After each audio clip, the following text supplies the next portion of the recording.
తాకట్లో ఉన్న మీ బంగారాన్ని విడిపించి ఆ రోజు ఆన్లైన్ రేటుకి కొంటాం. Sharma gold company. నమస్తే, వెల్కమ్ టు సుమన్ టీవీ. నేను గిరిజ. 2025 నూతన ఆంగ్ల సంవత్సరంలో భాగంగా ద్వాదశ రాశుల వారికి ఫలితాలు ఏ విధంగా ఉండబోతున్నాయి, అందులోనూ మనం ఇప్పటివరకు అయితే చాంద్రమానం ప్రకారం నక్షత్రం రాశి పరంగా మన జాతకం ఎలా ఉంటుంది 2025 సంవత్సరంలో ఓవరాల్ గా అనేది ఇప్పటివరకు తెలుసుకున్నాం కదా. సో ఇప్పుడు వచ్చేసి సూర్యమానం ప్రకారం, సన్ సైన్స్ ప్రకారంగా 2025 సంవత్సరం రాశి వారికి ఏ విధంగా ఉండబోతుందో తెలియజేసేందుకు విశ్వవిద్యాలయ అగ్రశ్రేణి తొలి మహిళ జ్యోతిష్య, వాస్తు, పట్టభద్ర, పంచాంగకర్త, జ్యోతిష్యంలో పిహెచ్డిలో తొలి గోల్డ్ మెడలిస్ట్ అయినటువంటి జ్యోతిష్య మహోపాధ్యాయ డాక్టర్ ఈడుపుగంటి పద్మజారాణి గారు ఉన్నారు. వారితో మాట్లాడేద్దాం. నమస్కారం మేడం. నమస్కారం మేడం, 2025 నూతన ఆంగ్ల సంవత్సరంలో భాగంగా ధనుస్సు రాశి వారికి సన్ సైన్స్ ప్రకారంగా రాశి పరంగా ఏ విధంగా ఉండబోతుంది అంటారమ్మా, తెలియజేస్తారా?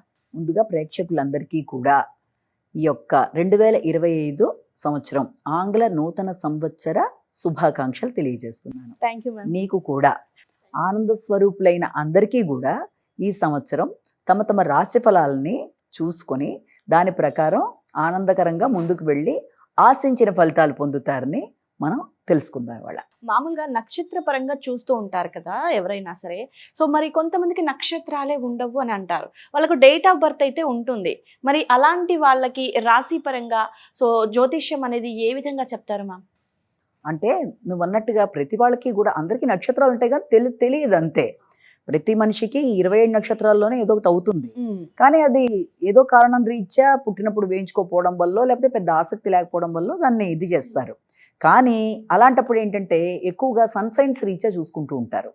సన్ సైన్స్ అంటే ఏంటంటే ఆ నెలలో పుట్టిన వాళ్ళు, అంటే ఈ తారీఖు నుంచి ఈ తారీఖు దాకా, ఇప్పుడు ఏప్రిల్లో పుట్టారు వీళ్ళు, అలాగే మార్చి ఈ తారీఖు నుంచి ఈ తారీఖు దాకా వీళ్ళు ఏరిస్లోకి వస్తారు. అలా వరుసగా 12 రాసుల వాళ్ళకి కూడా తారీఖులు అంటే పుట్టినరోజు ప్రకారం వాళ్ళు ఏ రాశిలోకి వస్తారు సన్ సైన్స్ అంటారు దాన్ని, ఇంగ్లీష్లో జోడియాక్ సైన్స్ ప్రకారం తీసుకుంటే దాని ప్రకారం ఏంటంటే అందరికీ వాళ్ళ బర్త్డే అయితే దాదాపుగా తెలుస్తుంది కదా. నక్షత్రాలు అయితే డౌట్ ఉన్నా కాబట్టి డేట్ ఆఫ్ బర్త్లు కనీసం తెలిస్తే, డేట్ ఆఫ్ బర్త్లు కనీసం ఏ డేట్న పుట్టారో దాని ప్రకారం మనం చెప్పుకోబోయే రాశి ఫలితాలు ఆ నెలలో దేంట్లోకి వచ్చారో చూసుకొని మేషరాశి, వృషభ రాశి అని అలా చూసుకుంటూ పెడతారు. అంటే నక్షత్రం మనకు తెలుస్తుందా మ్యామ్? సన్షైన్స్ పరంగా చూసుకుంటే మనకు అంటే రాశి తెలుస్తుంది, ఓకే. డేట్ పరంగా చూసినప్పుడు మనకు నక్షత్రం ఇది అనేది క్లారిటీగా తెలుస్తుంది అంటారా? మరి నక్షత్రం వేరు, రాశి ప్రకారం తెలుసుకోవడం వేరు. నువ్వు పుట్టిన తారీఖు బట్టి కరెక్ట్గా డేటు, టైము, ప్లేస్ ప్రకారం నువ్వు వేసుకుంటే దాని ప్రకారం నక్షత్రం వస్తుంది.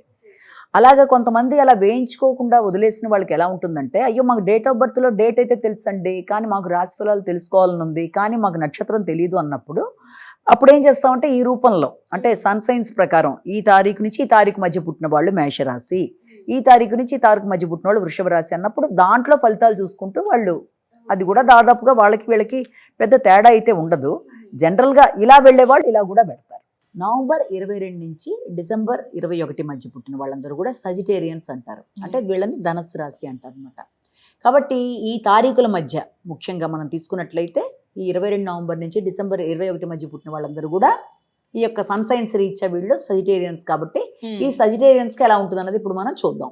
ఆ చూసినప్పుడు ఏంటంటే ముఖ్యంగా ఈ సజిటేరియస్ వాళ్ళకి, సజిటేరియస్లో పుట్టిన వాళ్ళ ముఖ్యంగా వీళ్ళకి ఎలా ఉంటుందంటే మొట్టమొదటిది పోటీలకు సంబంధించిన విషయాలు మొదలైన వాటి మీద శ్రద్ధ అనేది సామాన్యంగా ఉంటుంది. అంటే పోటీల్లో పాల్గొవాలి, పోటీల్లో నెగ్గాలి, పోటీల్లో ముందుకెళ్ళాలి అన్న దానికన్నా కూడా ఇతరులు శత్రుత్వాలతో ఇతరులు ఇబ్బంది పడడానికి చేసే ప్రయత్నాలు ఉన్నా కూడా వీళ్ళు అంత సీరియస్గా దాన్ని తీసుకోరు. అంటే ఎలాగన్నా సరే మనం ఇప్పుడు కొందరికి ఉంటుంది విల్ పవర్, ఎలాగైనా మనం నెగ్గాలి.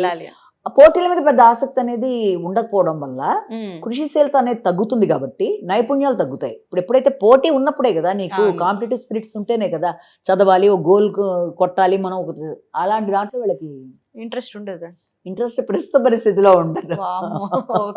ప్రస్తుత పరిస్థితిలో అది కొంచెం తక్కువగా ఉంటుంది. రెండోది ఏంటంటే దాంతోపాటుగా ఇంకొకటి ప్రొఫెషనల్గా ఉండే వాళ్ళకు కూడా అది అంత గొప్పగా నడవకుండా మిశ్రమ ఫలితాలు, నత్తనడకలాగా అనమాట. అంటే యావరేజ్గా పెడుతుంది ప్రొఫెషనల్గా తీసుకున్నా కూడా. రెస్పెక్టే తప్ప ఫైనాన్షియల్ ప్రాబ్లం కాదు, కానీ ఫైనాన్షియల్ గ్రోత్ కన్నా రెస్పెక్ట్ అయితే డెఫినెట్గా వస్తుంది పడిన కష్టానికి. అదొకటి. తర్వాత ఖర్చులు అనేవి ఉంటాయి, అవన్నీ కూడా ఎక్కువ శాతం వీళ్ళకి ఆనందకరమైన ఖర్చులే ఉంటాయి. అంటే కొందరికి ఆధ్యాత్మిక ఖర్చులు ఆనందాన్ని ఇస్తాయి, కొందరు అలా కాదు, మేము ఇప్పుడు లగ్జరీస్గా ఖర్చు పెట్టుకునే వాళ్ళు, వీళ్ళకి ఎక్కువ ఆధ్యాత్మిక ఖర్చులు ఉంటాయి. అంటే భగవంతుడు, భక్తి, దేవుడు దేవాలయానికి వెళ్ళి లేకపోతే వాటికి సంబంధించిన తీర్థయాత్రలు వీళ్ళకి ఆనందాన్ని ఇస్తాయి. సజిటేరియస్ వాళ్ళకి ఇప్పుడు అవి వాళ్ళకి ఆనందం ఇస్తాయి. అలాగే ఇంకొకటి ఏంటంటే వీళ్ళ మాటల్లో స్వార్థం అనేది కొంచెం అధికంగా కనబడుతుంది ఇప్పుడు చూసే వాళ్ళకి. దానివల్ల కుటుంబ సభ్యులు కూడా వీళ్ళ మాటల వల్ల, కుటుంబం కావచ్చు, సొసైటీలో వాళ్ళు కావచ్చు, వాళ్ళకి కొంత ఇబ్బంది కలుగుతుంది అనమాట. వీళ్ళ మాటల విషయంలో కొంచెం జాగ్రత్తగా ఉండాలి వీళ్ళు. అపార్థాలు కాదు, ఇక్కడ మాట్లాడే విధానంలో కొంచెం సరి చూసుకోవాలి వీళ్ళు మాటలు. తర్వాత ఇంకా దాంతోపాటుగా ఏంటంటే ముఖ్యంగా కోఆపరేషన్ అనేది ఒకటి ఉంటుంది కదా, వ్యక్తులు వీళ్ళకి సహకరిస్తారు, అనుకున్నవన్నీ కూడా వీళ్ళు సాధించడానికి వాతావరణం ఉంటుంది, దగ్గర ప్రయాణాలకు అవకాశం, అవన్నీ కూడా బాగానే ఉంటాయి. ప్రయాణాలు కూడా తరచుగా చేస్తూనే ఉంటారు. తర్వాత కమ్యూనికేషన్ కూడా చెప్పాలనుకుంది చెప్పేస్తూ ఉంటారు. వ్యక్తుల సహకారం కూడా వీళ్ళకి లభ్యం అవుతూనే ఉంటుంది. ఉన్నప్పటికీ టైమ్లీగా ఆలోచించరు స్టూడెంట్స్ విషయం వచ్చేప్పటికి వాళ్ళు నాకు అన్నీ తెలుసు అనుకుంటారు, అక్కడ ఆన్సర్ పెట్టేటప్పుడు మాత్రం కరెక్ట్గా అది పెట్టారు కదా అనుకుంటారు. కానీ ఆన్సర్ విషయంలో వీళ్ళ మనసులో ఒకటి అంటే ఇక్కడ వాళ్ళు గమనించుకోవాల్సింది ఎవరైనా సరే, ఆలోచించటం వేరు, దాన్ని స్కిల్స్, రైటింగ్ స్కిల్స్ ఒకటి పెంచుకోవాలి. తర్వాత కమ్యూనికేషన్, మనం రైటింగ్ గా రాసేటప్పుడు వచ్చే కమ్యూనికేషన్ ఉంటుంది కదా, oral communication differ from mental communication. అక్కడ విద్యార్థులు విద్యాపరమైన విషయాలలో ధారణ శక్తిని పెంపొందించుకుంటూ కరెక్ట్గా వాళ్ళు ముందుకెళ్ళాల్సిన పరిస్థితి అయితే ఉంది. దానికి వాళ్ళు ఖచ్చితంగా చేయవలసింది అంటే హైగ్రీవాయ నమః అనే మంత్రాన్ని పఠించాలి విద్యాపరమైన అభివృద్ధి కొరకు, జ్ఞాపక శక్తి పెరగడానికి. అంటే ఓవర్ కాన్ఫిడెన్స్ అనే దాంట్లో నుంచి బయటికి రావాలి ఒక రకంగా, అదొకటి ఉంది. ఓవర్ కాన్ఫిడెన్స్ ని వాళ్ళు ఒకటి కంట్రోల్ చేసుకోవాలి. రెండోది వచ్చేటప్పటికి ఇంకొకటి ఏంటంటే తండ్రి యొక్క ఆరోగ్య విషయం కొంత ఇబ్బందికరంగా ఉంటుంది, వీళ్ళ తండ్రి యొక్క ఆరోగ్య విషయం అనుకోవచ్చు. అదొకటి ఈ సంవత్సరం ఫస్ట్ హాఫ్ లో. అలాగే ఇంకొకటి ఏంటంటే ఈ ట్రావెలింగ్స్ అనేవి చాలా అధికంగా ఉండడం బట్టి, లేకపోతే ట్రావెలింగ్స్ లో వ్యక్తులు మోసాలకు కూడా గురయ్యే అవకాశం ఉంది. కాబట్టి కొత్త వ్యక్తుల పరిచయాలప్పుడు ఆచితూచి ముందుకెళ్ళాలి. ఇంకా సెకండ్ హాఫ్ వచ్చేటప్పటికి వీళ్ళకి ఎలా ఉంటుందంటే, ఇక్కడ ఇంకా ఎక్కువ జాగ్రత్తలు తీసుకోవాల్సిన ఫేజ్ ఇక్కడి నుంచి వస్తుంది వీళ్ళకి. సెకండ్ హాఫ్ లో ఏంటంటే విద్యాపరమైన విషయాల మీద ఎక్కువ దృష్టి సారించాలి, నూతన విషయాలు తెలుసుకోవడం, సమయానికి ఆహారం స్వీకరించడం. సమయానికి ఆహార స్వీకరణ అనేది లేకపోవడం వల్ల కూడా వీళ్ళకి ఆరోగ్యపరమైన ఇబ్బందులు ఎదుర్కొంటారు. అది కావాలి, సమయానికి విశ్రాంతి కావాలి, ఆహార స్వీకరణ కావాలి, ఆలోచనలు సరిగ్గా ఉండాలి. తర్వాత వ్యక్తిగత ఆరోగ్యమే శ్రద్ధ వహించాలి ముఖ్యంగా. తర్వాత గోల్ ఓరియంటెడ్ గా వీళ్ళు వెళ్ళాలి. సెకండ్ హాఫ్ లో ఇది చాలా చాలా అవసరం వీళ్ళకి. దాంతో పాటుగా ఇంకొకటి కూడా ఏంటంటే సెకండ్ హాఫ్ లోనే ఆరోగ్యపరమైన విషయాల్లో ఎక్కువ శ్రద్ధ తీసుకోవాలి.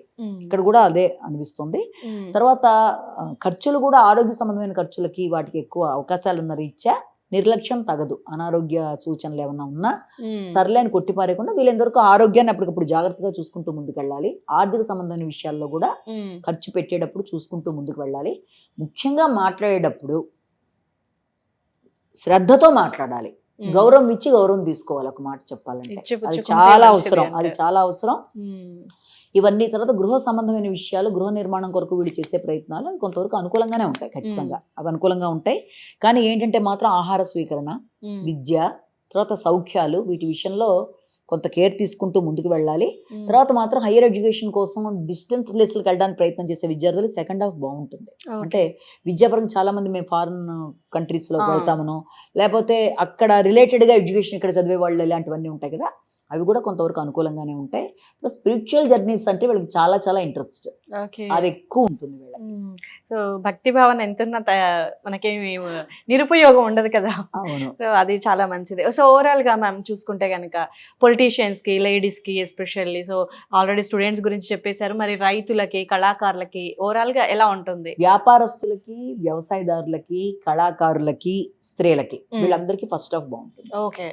మిగతా వాళ్ళు అంటే ఉద్యోగస్తులైనా, లేకపోతే మన రాజకీయ నాయకులైనా, కళారంగంలో ఉండేవాళ్ళు కాకుండా మనకి మామూలుగా ఉద్యోగస్తులు, ఈ రాజకీయ నాయకులు, వీళ్ళందరికీ కూడా ఫస్ట్ హాఫ్లో బాగుంటుంది. ఓకే.